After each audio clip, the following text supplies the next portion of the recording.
What up, everybody? Welcome to Talk Sox. This is Jeff, and today we're going to break down potential extension candidates for this upcoming season with the Boston Red Sox.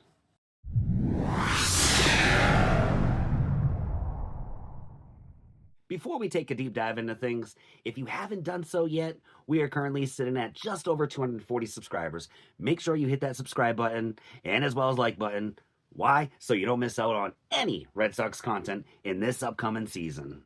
The past two off season, the Red Sox have been busy by locking up their youngest talent. Some noteworthy players, Roman Anthony, just hit that big dinger the other day during the World Baseball Classic. There we go. Have to get it out of my mouth. It was just stuck up in there. As well as we got Cedar Rafaela, Christian Campbell, Brian Bale, and of course, Garrett Crochet.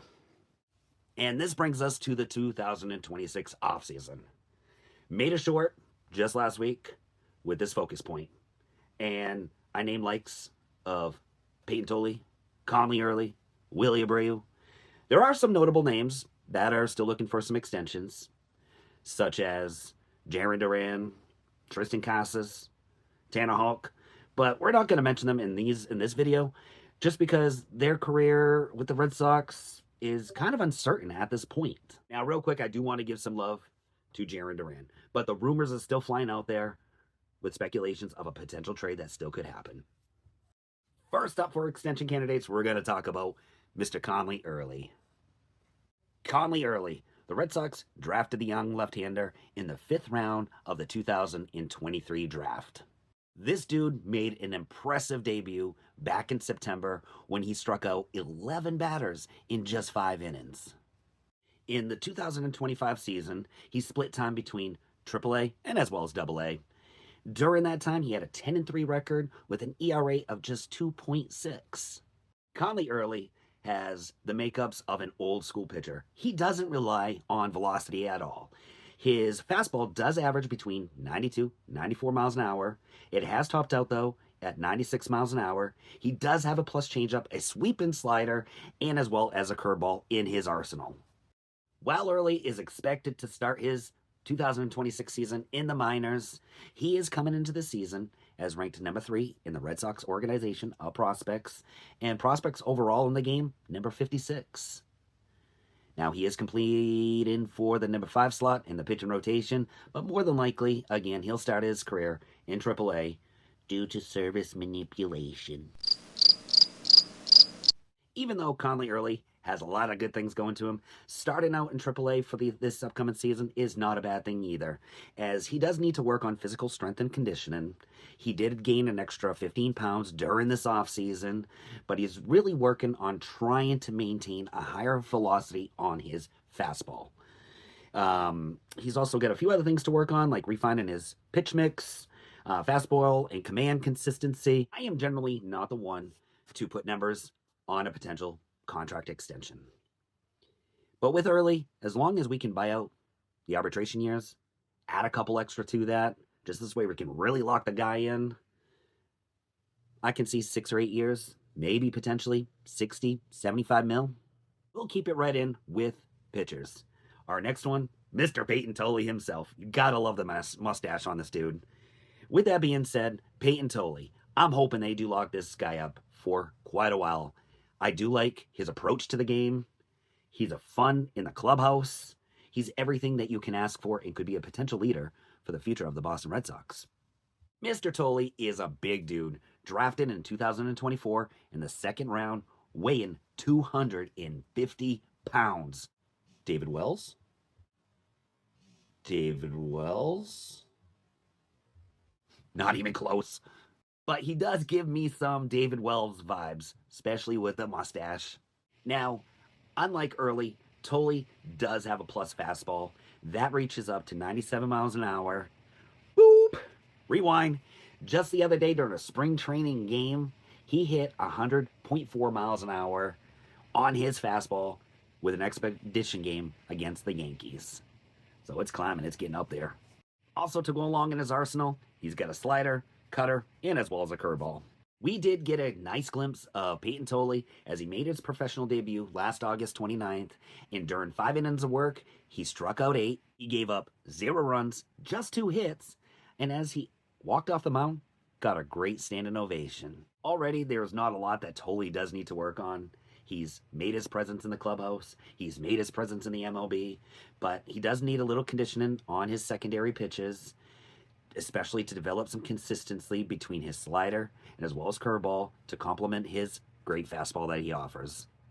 Like Connelly Early, I do hope the Red Sox do find a way to extend him, buy out his arbitration years, add on a couple more just for some bread. What can we look like from an extension from him? It's kind of hard to tell, but he does have a higher ceiling than Connelly Early, and I projected him between the 60s to 75 million mark, 6 or 8 years. I'm going to go just slightly a little higher on Payton Tolle with 75 to about 100 million, give or take, on an 8-year extension contract. And then that brings us to Wilyer Abreu. He was not drafted by the Red Sox, but he was drafted by the Houston Astros in 2017. In 2022, he was acquired by the Boston Red Sox in a trade from the Astros that the Red Sox sent Christian Vasquez to. Entering this upcoming season, Abreu, his leash has been clicked off. You're going to see him more against lefties, righties, and the potential numbers that are out there that he can produce, we're looking at a big breakout season by him. While the projections are pretty low on his power potential for this upcoming season, Fangraphs, they do have him hitting between 21, 22 home runs this upcoming season. The biggest thing for Abreu is staying healthy. If he can stay healthy, he is going to have a monster year. And it's not without a question that 30 home runs is in store for him. And we're just not talking about home runs here. He plays phenomenal defense. Unlike Tolle or Early, we can't deny Abreu's potential. In the last 2 seasons, 2024, 2025, he's won the Gold Glove Award. And in 2024, he was also named on the MLB All-Rookie team. There is no doubt that the Red Sox need him to tap into his power potential and, of course, stay healthy this upcoming season. There is still a few things, like every player, that Abreu does need to work on. As I mentioned, the leash has been taken off for this upcoming season, but he does need to work on hitting left-handers a lot better, and as well as his plate discipline to eliminate his strikeouts. If he can put that all together, watch out the world of baseball. You got a Gold Glover, and as well as an offensive player. Red Sox need to find a way to get the numbers right and him now.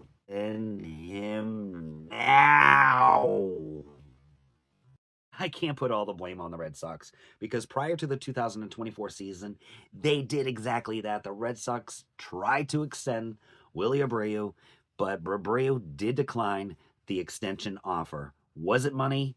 Was it something else? I don't know. But Abreu, he is betting on himself, and I don't blame him. But if the injuries keep popping up, he might have bite himself in the butt. So I totally understand with him trying to bet on himself, especially at this stage of his career.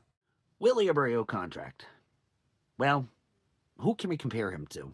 One player that does come to mind is Jay Bruce. Bruce, like Abreu, offered great pop, great defense, and was definitely a great two-way contributor in the right field. The Red Sox do have some time to lock him up because he's under team control until 2030. But if he still keeps building up this resume, the price is just going to go higher and higher and higher and higher. So by the time he hits free agency, he's probably looking at just over his prime. Age of 31, 32 season.